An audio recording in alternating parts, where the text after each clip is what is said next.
Hello, നമസ്കാരം. എല്ലാവർക്കും cooks and ക്രാഫ്റ്റ്സിലേക്ക് സ്വാഗതം.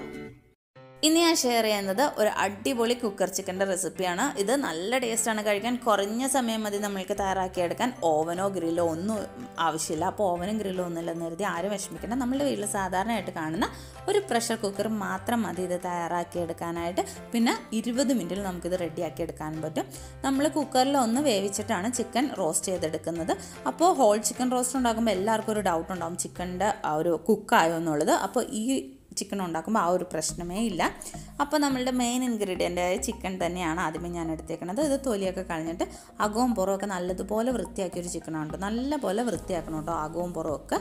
അതിനുശേഷം ഇങ്ങനെ നമ്മൾ വരഞ്ഞു കൊടുക്കുകയാണ്. ഈ സ്ലിറ്റ്സ് കുറച്ച് ആഴത്തിൽ തന്നെ ഇട്ട് കൊടുക്കണം, എന്നാലേ നമ്മളുടെ ഈ ചിക്കൻ്റെ ഉള്ളിലേക്ക് മസാല പിടിക്കത്തുള്ളൂ. ആ ബ്രസ്റ്റ് ഏരിയയിലും അതുമാതിരി തൈസിൻ്റെ സൈഡിലൊക്കെ നല്ലപോലെ വരഞ്ഞു കൊടുക്കണം കേട്ടോ ചിക്കൻ്റെ. അതിനുശേഷം മാരിനേഷന് വേണ്ടി ഒരു 3 ടീസ്പൂൺ അല്ലെങ്കിൽ 1 ടേബിൾ സ്പൂൺ തൈര് എടുത്തിട്ടുണ്ട്. ഇനി ഇതിലേക്ക് മസാലപ്പൊടികളായിട്ട് ഗരം മസാല 1 സ്പൂൺ ഇട്ട് കൊടുക്കുക, 1/2 സ്പൂൺ മഞ്ഞൾപ്പൊടി ഇട്ട് കൊടുക്കണം. ഞാൻ പറയണ എല്ലാ സ്പൂണും ടീസ്പൂണാണ് കേട്ടോ മസാലപ്പൊടികൾ പറയണതെല്ലാം. ഇനി ഇതിലേക്ക് ചേർത്ത് കൊടുക്കേണ്ടത് കാശ്മീരി ചില്ലി പൗഡറാണ് 1 സ്പൂൺ. പിന്നെ എരിവുള്ള മുളക് പൊടി 2 സ്പൂണോ 1 സ്പൂണോ നിങ്ങളുടെ എരിവിനനുസരിച്ച് ചേർത്ത് കൊടുക്കുക. എനിക്ക് നല്ല എരിവുള്ള മുളക് പൊടി ആയതുകൊണ്ട് 1 സ്പൂൺ തന്നെ മതി. പിന്നെ അടുത്തത് ചേർത്ത് കൊടുക്കേണ്ടത് മല്ലിപ്പൊടിയാണ്. അതൊരു 1/4 സ്പൂൺ ചേർത്ത് കൊടുത്താൽ മതി, കൂടി പോകണ്ട കേട്ടോ മല്ലിപ്പൊടി. ഇനി ഇതിലേക്ക് നമുക്ക് ചിക്കൻ ആവശ്യമായ ഉപ്പ് ഈ ഒരു സ്റ്റേജിൽ തന്നെ ഇട്ട് കൊടുക്കണതാണ് നല്ലത്. കാരണം മസാലയിൽ നമ്മൾ അധികം നേരം ഇടണില്ല, അതുകൊണ്ട് ഞാൻ ആവശ്യത്തിന് ഉപ്പിട്ട് കൊടുത്തിട്ടുണ്ട്. ഇനി ഇതിലേക്ക് നമുക്ക് ചേർത്ത് കൊടുക്കേണ്ടത് കുരുമുളക് പൊടിയാണ്. കുരുമുളക് പൊടി നമ്മളുടെ എരിവിനനുസരിച്ച് കൂട്ടി കുറയ്ക്കുക ചെയ്യും. ഞാൻ 1 സ്പൂണാണ് ഇട്ടേക്കണത്. ഇനി ഇതിലേക്ക് നമ്മൾ വെള്ളം ഒഴിച്ചല്ല കുഴച്ചെടുക്കണത്. അതിന് പകരം ഞാൻ 1 ടേബിൾ സ്പൂണോളം വെളിച്ചെണ്ണ ഒഴിച്ചിട്ടാണ് കുഴച്ചെടുക്കണം. അപ്പോൾ നല്ലൊരു സ്മെല്ല് കിട്ടും മസാലപ്പൊടികൾ വെളിച്ചെണ്ണയിൽ കുഴച്ചെടുക്കുമ്പോൾ തന്നെ. പക്ഷേ നിങ്ങൾക്ക് ഇഷ്ടമില്ലെങ്കിൽ വെള്ളം ഒഴിച്ചാണെങ്കിലും കുഴച്ചെടുക്കാം കേട്ടോ. ഇനി ഇതിലേക്ക് വേണമെങ്കിൽ നമുക്ക് മല്ലിയിലയോ അല്ലെങ്കിൽ വേപ്പിലയോ ഒക്കെ അരിഞ്ഞിട്ട് കൊടുക്കാവുന്നതാണ്. അതുപോലെ തന്നെ ജിഞ്ചർ ഗാർലിക് പേസ്റ്റ് ഇട്ട് കൊടുക്കണം. പേസ്റ്റിനേലും കുറച്ചും കൂടി നല്ലൊരു ഫ്ലേവർ തരുന്നത് ചതച്ചിട്ട് കൊടുക്കണതാണ്. 1 ടേബിൾ സ്പൂൺ വെളുത്തുള്ളി ചതച്ചതും 2 ടീസ്പൂൺ ഇഞ്ചി ചതച്ചതും ആണ് ഇട്ട് കൊടുക്കുന്നത്. അധികം ഇഞ്ചി ഇടണ്ട, അതൊരു ചൊവ മുന്നിട്ട് നിൽക്കും. ഇനി നമുക്കിത് ചിക്കനിലേക്ക് നല്ലപോലെ തേച്ച് പിടിപ്പിക്കണം. ചിക്കനിൽ തേച്ച് പിടിപ്പിക്കുമ്പോൾ ഒരു കാര്യം ശ്രദ്ധിക്കണം, ചിക്കൻ്റെ അകത്ത് അധികം അങ്ങോട്ട് മസാല സ്റ്റഫ് ചെയ്ത് വെക്കുന്ന മാതിരി ഒന്നും മസാല വെക്കണം, ജസ്റ്റ് ഒന്ന് കോട്ട് ചെയ്തെടുത്താൽ മതി. അപ്പോൾ മസാല കുറവൊക്കെ ആണെങ്കിൽ ആ പുറം ഭാഗത്ത് എല്ലായിടത്തും ആ ഒരു ഗേഷ്യസിലൊക്കെ നല്ലതുപോലെ പിടിപ്പിക്കണം. അകത്തേക്ക് അധികം മസാല പിടിപ്പിക്കണം, നല്ലപോലെ പുറത്ത് എല്ലാ ഭാഗത്തും മസാല തേച്ച് പിടിപ്പിക്കണം. പിന്നെ നമുക്ക് ഇത് എത്ര സമയം റെസ്റ്റ് ചെയ്യാൻ വെക്കാവുന്നോ അത്രയും ടേസ്റ്റ് ആയിരിക്കും നമ്മളുടെ ചിക്കൻ. അപ്പോൾ നമ്മൾക്ക് ഒരു മിനിമം 1.5 മണിക്കൂറെങ്കിലും വെക്കണം. ഓവർനൈറ്റൊക്കെ വെക്കുകയാണെങ്കിൽ നല്ലതാണ്. പിന്നെ ഫ്രിഡ്ജിൽ സൂക്ഷിക്കണം ഒരുപാട് സമയം നമ്മൾ ചിക്കൻ വെക്കുകയാണെങ്കിൽ. പിന്നെ ഒരു 10-12 മണിക്കൂറിലൊക്കെ കൂടുതൽ ചിക്കൻ ഫ്രിഡ്ജിൽ സൂക്ഷിക്കാൻ പറ്റില്ല, ഫ്രീസറിലേക്ക് മാറ്റേണ്ടി വരും. അപ്പോൾ അത്രയ്ക്ക് ഫ്രീസറിൽ വെച്ച് അത്ര ടേസ്റ്റായിട്ട് എനിക്ക് തോന്നിയിട്ടില്ല കേട്ടോ. അതുകൊണ്ടൊരു 12 മണിക്കൂറിൻ്റെ ഒക്കെ മാരിനേഷൻ കൊടുത്താൽ മതി കേട്ടോ. അപ്പോൾ അത് ഞാൻ നല്ലപോലെ തേച്ച് പിടിപ്പിച്ചിട്ടുണ്ട് എല്ലാ ഭാഗത്തും. ഇനി ഈ ചിക്കൻ നമുക്ക് കുക്കറിലൊക്കെ വേവിച്ചെടുക്കുമ്പോൾ ഹാൻഡിൽ ചെയ്യാൻ ഈസി ആയിട്ട് ആ ഒരു ഹോൾ ചിക്കൻ്റെ ആ ഒരു ഷേപ്പ് പോകാതിരിക്കാനും നമ്മൾ അതിൻ്റെ കാല് രണ്ടും ഇങ്ങനെ കൂട്ടിക്കെട്ടാണ്. ഞാനിവിടെ ഉപയോഗിച്ചേക്കുന്നത് സാധാരണ നമ്മൾ തയ്ക്കാൻ ഉപയോഗിക്കുന്ന നൂലാണ്. അത് 2-3 മടക്കായിട്ട് മടക്കിയിട്ട് കാല് കൂട്ടിക്കെട്ടിയിട്ടുണ്ട്. ഇനി ഇതിലേക്ക് ഞാൻ കുറച്ച് കറിവേപ്പിലയും കൂടി നേരത്തെ ആഡ് ചെയ്യാൻ മറന്നുപോയി, അതും കൂടി തേച്ച് തിരുമ്മി പിടിപ്പിച്ചിട്ട് മാരിനേഷൻ പിടിക്കാനായിട്ട് വെക്കുവാണ്. ഒരു 6 മണിക്കൂറാണ് ഞാൻ വെച്ചത്. അതിന് ശേഷം ഒരു കുക്കറിൽ കുറച്ച് വെളിച്ചെണ്ണ ചൂടാക്കിയിട്ടുണ്ട്. 1-2 ടേബിൾ സ്പൂൺ ഒഴിച്ചിട്ട് അടിക്ക് പിടിക്കാതിരിക്കാൻ വേണ്ടി മാത്രമാണ് കേട്ടോ ചിക്കൻ. അതിലേക്ക് ചിക്കൻ ഇറക്കി വെച്ചിട്ടുണ്ട്. ഇനി ഇതൊരു 2 മിനിറ്റ് കുക്കർ അടച്ചിട്ട് ഹൈ ഫ്ലെയിമിൽ വെക്കണം. അതിന് ശേഷം കുക്കർ ഒരു 10 മിനിറ്റ് അല്ലെങ്കിൽ 12 മിനിറ്റ് ലോ ഫ്ലെയിമിൽ വെക്കണം. അത് എത്ര സമയം വെക്കണം എന്നുള്ളത് നമ്മുടെ ചിക്കൻ്റെ സൈസ് അനുസരിച്ചും കുക്കറിൻ്റെ പ്രഷർ അനുസരിച്ചും മാറിക്കൊണ്ടിരിക്കും കേട്ടോ. ഇത് 1/2 കിലോ ഉള്ളൊരു കോഴിയാണ്, 500 ഗ്രാം ഉള്ളൂ. അതുകൊണ്ട് എനിക്കൊരു 12 മിനിറ്റ് മതിയായിരുന്നു മൊത്തം.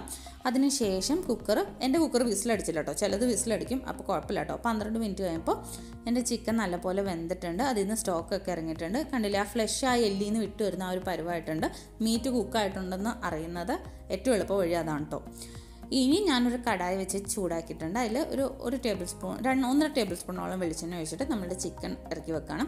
ഇപ്പോൾ ചിക്കൻ ഭയങ്കര സോഫ്റ്റ് ആയിരിക്കും, അപ്പോൾ അത് കഴിക്കാൻ വലിയ രുചി ഉണ്ടാവില്ല. അപ്പോൾ അതിൻ്റെ പുറം ഭാഗം ഒന്ന് മുരിച്ചെടുക്കണതാണ് ടേസ്റ്റ്. അതിന് വേണ്ടിയാണ് ഞാൻ ഇപ്പോൾ ഈ വെളിച്ചെണ്ണയിൽ ഇങ്ങനെ മുരിച്ചെടുക്കണത്. അപ്പോൾ അധികം വെളിച്ചെണ്ണയൊന്നും വേണ്ട. പിന്നെ തീ ഹൈ ഫ്ലെയിമിൽ തന്നെ വെച്ചാൽ മതി. കാരണം ചിക്കൻ കുക്കാവാനൊന്നുമില്ല. ആ പുറം ഭാഗം ഒന്ന് മുരിഞ്ഞു വരാനാണ് നമ്മളിങ്ങനെ തിരിച്ചും മറിച്ചും ഒക്കെ ഇട്ട് കുക്ക് ചെയ്തെടുക്കുന്നത്. നമ്മൾ പാത്രം ചരിച്ചും ചിക്കൻ ചരിച്ചും ഒക്കെ വെച്ച് നല്ലപോലെ എല്ലാ ഭാഗവും മുരിച്ചെടുക്കാം. ഇപ്പോൾ ഞാൻ ചിക്കൻ മൂത്തപ്പോൾ വെളിച്ചെണ്ണയിൽ നിന്ന് എടുത്ത് മാറ്റിയിട്ടുണ്ട്. ഇനി ഇതിലേക്ക് ഒരു 3-4 അല്ലി വെളുത്തുള്ളി ഒന്ന് ജസ്റ്റ് വാട്ടി കൊടുക്കുകയാണ്. വെളുത്തുള്ളി നല്ലൊരു ഫ്ലേവർ വരും കേട്ടോ. പിന്നെ ഇതിലേക്ക് കുറച്ചധികം കറിവേപ്പില ചേർത്ത് കൊടുക്കണം. അതൊക്കെ നല്ലപോലെ ഒന്ന് മൂത്ത് വരണം. നല്ല മണമാണ് കറിവേപ്പിലയൊക്കെ വെളിച്ചെണ്ണയിൽ മൂത്ത് വരുമ്പോൾ. ഞാൻ പറയേണ്ട കാര്യമില്ലല്ലോ, എല്ലാവർക്കും അറിയാവുന്ന കാര്യമാണ്. മലയാളികളോട് ആരോട് കറിവേപ്പിലയുടെ സ്മെല്ലിൻ്റെ കാര്യം പറയേണ്ട കാര്യമില്ല. ഇനി ഇതിലേക്ക് നമുക്ക് ഇഷ്ടമുണ്ടെങ്കിൽ ചേർത്ത് കൊടുക്കാവുന്ന ഒരു ഇൻഗ്രീഡിയൻ്റാണ് കുറച്ച് കാഷ്യൂനട്ട്. അത് നല്ല ടേസ്റ്റാണ്. നമ്മൾ ആ ഒരു മുരിഞ്ഞ ചിക്കനും അതുമാതിരി ആ കാഷ്യൂവിൻ്റെ ക്രഞ്ചിനെസ്സിലൊക്കെ കഴിക്കാണ്ട് നല്ല ടേസ്റ്റാണ്. അപ്പോൾ ഞാനൊരു 1/2 കൈയോളം ഇട്ട് കൊടുത്തിട്ടുണ്ട്. ഇനി കുറച്ച് വേപ്പിലയും കശുവണ്ടിയും മാറ്റി വെക്കുകയാണ് അവസാനം ഗാർണിഷ് ചെയ്യാനായിട്ട്. അതിനുശേഷം ഇതിലേക്ക് ഞാനൊരു സവാള നീളത്തിൽ അരിഞ്ഞത് ഇട്ട് കൊടുക്കുകയാണ്. എന്നിട്ട് അതൊന്ന് ഒന്ന് ജസ്റ്റ് ഒന്ന് മൂത്ത് വന്നാൽ മതി. ഒരുപാട് അങ്ങ് വഴന്ന് കുഴയൊന്നും വേണ്ട. അത് കഴിഞ്ഞിട്ട് ഇതിലേക്കൊരു 1/2 ടീസ്പൂണോളം കാശ്മീരി ചില്ലി പൗഡർ ജസ്റ്റ് ഒരു കളർ കിട്ടാൻ വേണ്ടി ഇട്ട് കൊടുക്കുക. പിന്നെ ഈ മസാലയ്ക്ക് ആവശ്യത്തിന് ഉപ്പിട്ട് കൊടുക്കണം കേട്ടോ. പിന്നെ ഇതിലേക്ക് ആഡ് ചെയ്യുന്നത് 1 ടേബിൾ സ്പൂൺ ടൊമാറ്റോ കച്ചപ്പാണ്. നിങ്ങൾക്ക് ഇഷ്ടമില്ലെങ്കിൽ ഒരു അരമുറി തക്കാളി ഇട്ട് കൊടുക്കുക. ഇട്ട് കൊടുത്തില്ലെങ്കിലും കുഴപ്പമൊന്നുമില്ല. പിന്നെ നേരത്തെ നമ്മൾ ചിക്കൻ വേവിച്ചപ്പോൾ നിങ്ങൾ കണ്ടു കാണും, കുക്കർ തുറന്നപ്പോൾ അതിൽ കുറച്ച് ചിക്കൻ്റെ സ്റ്റോക്ക് ഇറങ്ങിയിട്ടുണ്ടായിരുന്നു. അത് നമ്മൾ ഇനി ഈ മസാല മൂത്ത് വരുമ്പോൾ അതിലേക്ക് ഒഴിച്ചു കൊടുക്കണം. ഇനി ഈ സ്റ്റോക്ക് ഒന്ന് വറ്റി വരുമ്പോൾ നേരത്തെ നമ്മൾ ഫ്രൈ ചെയ്ത് വെച്ച ചിക്കനും കൂടി ഇട്ട് കൊടുക്കണം. പിന്നെ നിങ്ങൾക്ക് ചിക്കൻ മാരിനേറ്റ് ചെയ്യാനായിട്ട് തൈര് ഇഷ്ടമല്ലെങ്കിൽ നാരങ്ങ നീരോ വിനീഗറോ ഉപയോഗിക്കാം. പക്ഷേ ചിക്കൻ എപ്പോഴും നല്ലത് തൈര് തന്നെയാണ് കേട്ടോ. ഇപ്പോൾ ഇതാ നമ്മളുടെ മസാല ഒന്ന് വറ്റി വന്നപ്പോൾ ഞാൻ അതിലേക്ക് ചിക്കൻ ഇട്ട് കൊടുക്കുകയാണ്. ഇനി ഈ മസാല ചിക്കൻ്റെ മുകളിലും സൈഡിലും ഒക്കെ ഇതുപോലെ ഒന്ന് ഇറ്റിച്ചു കൊടുക്കണം. ആ മസാല ശരിക്കും ചിക്കൻ്റെ എല്ലാ ഭാഗത്തും എത്തിക്കുന്ന രീതിയിലാക്കി കൊടുക്കണം. അപ്പോൾ അത്രയേ ഉള്ളൂ നമ്മളുടെ ചിക്കൻ റെഡിയാക്കി എടുക്കാൻ. പിന്നെ നമ്മൾ ഇതുപോലെ ചിക്കൻ ഉണ്ടാക്കുമ്പോൾ ഒരു കാര്യം ശ്രദ്ധിക്കേണ്ടതെന്ന് പറഞ്ഞു കഴിഞ്ഞാൽ ഒരുപാട് അങ്ങ് വലിയ കോഴി എടുക്കരുത്. ഞാനിപ്പോൾ എടുത്തത് 500 ഗ്രാമുള്ള ഒരു 1/2 കിലോ, ഒരു 700 ഗ്രാമിലൊക്കെ നിൽക്കണം കേട്ടോ കോഴി. കാരണം ഒരുപാട് വലിയ കോഴി എടുക്കുമ്പോൾ അതിന് ഫ്ലഷ് കൂടുതലായിരിക്കും. അപ്പോൾ എല്ലാ ഭാഗവും നല്ലപോലെ അങ്ങ് മൊരിഞ്ഞ് കിട്ടത്തില്ല. അപ്പം മൊരിഞ്ഞില്ലെങ്കിൽ ഇതിന് വലിയ ടേസ്റ്റ് ഇല്ല.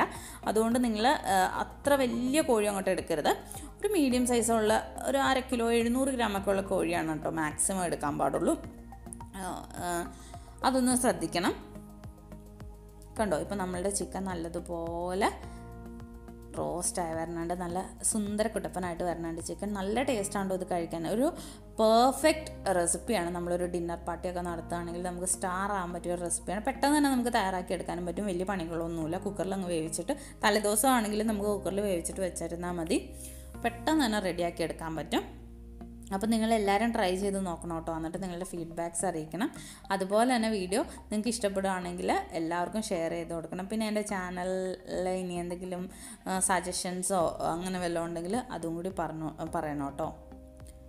പിന്നെ ഇത് ആദ്യമായിട്ടൊക്കെ നമ്മൾ തയ്യാറാക്കുമ്പോൾ നമുക്കൊരു ഇങ്ങനെ ഈ 2 തവിയും അല്ലെങ്കിൽ അങ്ങനെ എടുക്കാനൊക്കെ ബുദ്ധിമുട്ടുണ്ട്. അപ്പോൾ നിങ്ങൾ എല്ലാവർക്കും അത് എടുക്കാൻ പറ്റും. പക്ഷേ ഒരുപാട് അങ്ങ് ധൃതി പിടിക്കാതെ ചെയ്താൽ മതി. അപ്പോൾ നല്ല വൃത്തി തന്നെ ചിക്കൻ്റെ ഷേപ്പൊന്നും പോവാതെ തന്നെ നമുക്ക് കിട്ടും. ഇപ്പോൾ ഇതാ ഞാൻ ഈ ചിക്കൻ ഒന്ന് കട്ട് ചെയ്യുകയാണ്. അതിൻ്റെ ആ നൂലൊക്കെ കട്ട് ചെയ്ത് മാറ്റിയിട്ട് ഞാനത് കട്ട് ചെയ്ത് കാണിക്കാം. നല്ല സോഫ്റ്റായിട്ട് നല്ല പെർഫെക്റ്റ്ലി കുക്ക്ഡായിട്ട് വന്നിട്ടുണ്ട്. നല്ല മൊരിഞ്ഞ് വന്നിരിക്കുന്ന ചിക്കനാണ്. അപ്പോൾ നമുക്ക് ഓവനും ഗ്രില്ലും ഒന്നും ഇല്ലെങ്കിൽ എല്ലാവർക്കും തയ്യാറാക്കി എടുക്കാൻ പറ്റും. ഇപ്പോൾ കുക്കറില്ലാത്ത വീടൊന്നും കാണത്തില്ലല്ലോ. അപ്പോൾ ഇതാ നിങ്ങളെല്ലാവരും ട്രൈ ചെയ്ത് നോക്കണം. എന്നിട്ട് ഉറപ്പായിട്ട് നിങ്ങളുടെ ഫീഡ്ബാക്ക്സ് അറിയിക്കണം. അതുപോലെ തന്നെ എപ്പോഴും പറയുന്നതാണെന്ന് എനിക്കറിയാം, എന്നാലും പറയുകയാണ്, എൻ്റെ ചാനൽ സബ്സ്ക്രൈബ് ചെയ്യാതാണ് നിങ്ങൾ കാണണമെങ്കിൽ പ്ലീസ് ഒന്ന് സപ്പോർട്ട് ചെയ്യണം. സബ്സ്ക്രൈബ് ചെയ്ത് സൈഡിൽ കാണുന്ന ബെല്ലൈക്കണും കൂടി എനേബിൾ ചെയ്യുകയാണെങ്കിൽ ഞാൻ പുതിയ വീഡിയോസ് ഇടുമ്പോൾ നിങ്ങൾക്ക് അപ്പം തന്നെ നോട്ടിഫിക്കേഷൻ കിട്ടുന്നതായിരിക്കും. അപ്പോൾ എല്ലാവരും അതെല്ലാം ഒന്ന് ശ്രദ്ധിക്കണം കേട്ടോ. ചാനൽ സബ്സ്ക്രൈബ് ചെയ്തിട്ടില്ലെങ്കിൽ സബ്സ്ക്രൈബ് ചെയ്യാൻ. അപ്പോൾ ഇതാ നമ്മളുടെ സുന്ദരൻ ചിക്കൻ 20 മിനിറ്റ് കൊണ്ട് റെഡി ആയിട്ടുണ്ട്. അപ്പോൾ നിങ്ങളെല്ലാവരും ട്രൈ ചെയ്ത് നോക്കാം. ഇതുപോലുള്ള വീഡിയോസ് ആയിട്ട് ഇനിയും വരാം. Thank you.